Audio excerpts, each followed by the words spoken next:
Hey,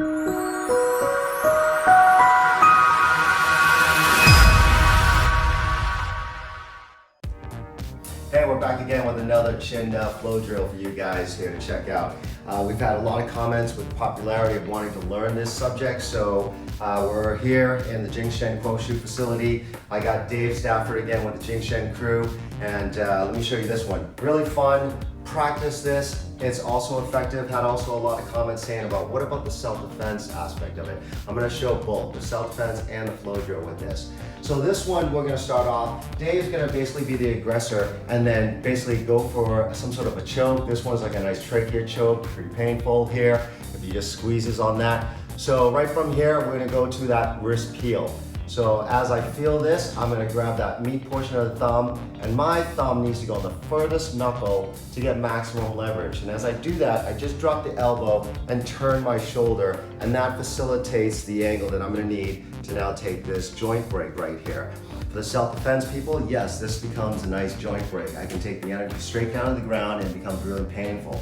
If I were to just take this and smack that, it's broken joint damage right there. So as I take this wrist lock right here, I need to know my next move. Again, I'm somewhat vulnerable here because Dave's next move would be to strike me or basically injure on the open wounded side that I have available. Right from here, from that wrist, I'm gonna just take the arm and slide under. I need my elbow pit to his elbow. I reach all the way under and I'm gonna grab now the pinky portion of his hand. And this gives me a nice compression wrist lock. And I can add that pressure to push down, pretty painful. And then now same thing right here, I wanna get this cradle effect, and that now affects the shoulder joint. So I'm getting two whammies into one, of just the wrist and now the shoulder, bringing that down. Again, painful to take. If I were to take that to the ground, I can do some damage on the shoulder. Also, if you keep tuning in, we're gonna have videos that take this chin up into compound locks of what I can do from here to basically now lock and make something a little bit more painful, like some sort of a wrist or head crank. So right from here, I take my next move. I'm gonna now get this pull sensation. As I pull, that spins my opponent around. I come all the way and I'm gonna now lock that choke, or the rear naked choke, or it could just be a two-handed crank choke right here. Dave feels that, and this is a great defensive tactic. Whenever you feel a choke starting to come, if you just put this hand here, it's a nice wedge. Because no matter how hard I squeeze, Dave still can breathe because he's got this wedge. Without this, I get full access to his throat, and now I'm choking him unconscious, cutting off the blood and the airflow. With this, it protects the blood and the airflow. No matter how hard I squeeze, he still has this wedge. I can't close that into his throat. All right, so now Dave feels this. He takes my energy to become his, and he's gonna take the reversal. As you see right here on this reversal, Dave's gonna do something really nice. He's gonna grab a nice walk under wrist lock right from here. And as he does that, he's putting torque and pressure on the wrist joint. He's gonna anchor that right into the chest. And see, like right there, I'm already feeling that pressure. And again, now he feeds into his next move, which now transitions into this loop, all right? So again, I'm gonna just think of, also, in this choke, this is one of the best, most effective type of trachea chokes that you can also add. You'll see right here, you wanna utilize the tip of your thumb, right? It has to be the tip, not the flat. If it's the flat, there is no pain or pressure. The tip wants to stab. So when you feel and practice this, you're gonna kind of feel a nice divot right there where the person's trachea would be, right? Dave's just gonna now take his other fingers and wrap around here. The real lock is when you take that and now he wants to twist and turn, putting pressure on the trachea right there. So right there, that's already painful on the throat. So that one's a nice one. That's the lock that we're really doing. So as Dave takes that, I feel that, I instantly grab, wrist peel. Now right from this transition, I got that wrist peel, we're in somewhat of a stalemate. All I have to do is push this hand down and break this lock that he's got on me. I push that down, I come across, loops into that flex T with the shoulder again. And then I spin him around, I get that choke, Dave defends, he grabs that, spins, and he locks that trachea choke one more time, all right? So we're gonna do this a little bit now as a flow drill. You can see is segmented into individual locks for a level of self-defense.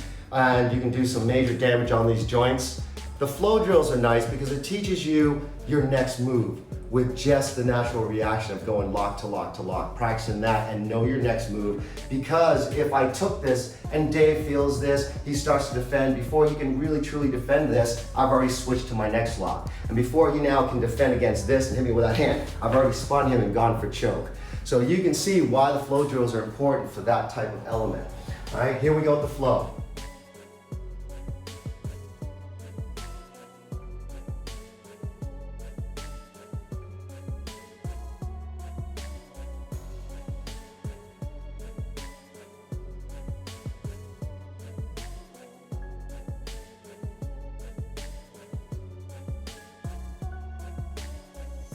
Nice. So recap, you guys, just as you can see, whereas we're flowing through this, right? Again, practice the technique, perfect this. Make sure that you are putting that nice, tight, getting that trachea crank, right? Making sure that that's really secured, right? As I grab that wrist peel, same thing. Make sure it's a tight grip. It's like crushing a soda can. You really want to get a tight squeeze. Really start cranking that down. And when you look at the wrist peel, you guys, real quick too, we're looking at rotation, compression of the joint, and then taking it to the next joint.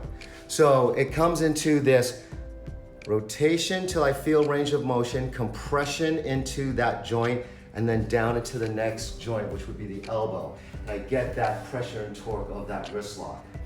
As I come into the flex T, really making sure, huge important factor, I bring that elbow to elbow pocket and I'm pulling. As I pull, that is what's giving the torque. Also, the elbow needs to be tucked into my armpit. If it's outside the armpit right here, I don't have the lock. It's easy for Dave to just continuously spin and get out of that flex T. But if I keep it tucked into my armpit shoulder, and again, I close all negative space, really hold that down, lower center of gravity so I get that crank, I really now have a tight lock now.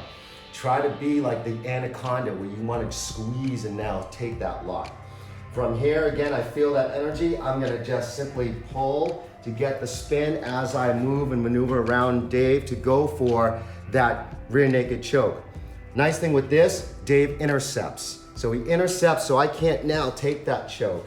My spiral becomes his spiral. He spins out. He gets that torque wrist lock as well on the walk under and now reverses it to our loop of this trachea choke right from here.